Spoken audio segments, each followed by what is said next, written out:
பிரசாந்த் கிஷோரை கூப்பிட்டு வந்து அவர் சும்மா அடிச்சு விட்டார். அவர் வந்து 100 கோடி 200 கோடி வாங்குவார். போன தடவை 380னாரு. இப்போ எனக்கு கிடைத்த தகவலில் வந்து தாவேகாவுடன் 500 கோடி ரூபாய்க்கு பேக்கேஜ் போட்டிருக்காரு.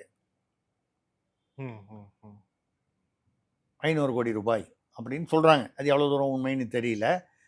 அதனால தான் அவர் என்ன பண்ணார், சும்மா பில்டப்புக்காக விஜய் வந்து தனியாக நின்னாலே அவருக்கு 20% வரும். எப்படிங்க வரும்? அப்போ மொத்தம் வந்து 100% வந்து சேர்த்தா மொத்தம் 100க்குள்ளே வரணும்ல. அதானே பர்சன்டேஜ்.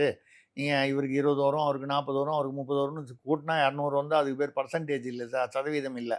அந்த வகையில் விஜய்க்கு 20% தனிப்பட்ட முறையில் எடுத்த உடனே தனியாக நிற்கும்போது வரும்னு சொல்கிறது வந்து 1% கூட என்னால் ஏற்றுக்கொள்ள முடியாது.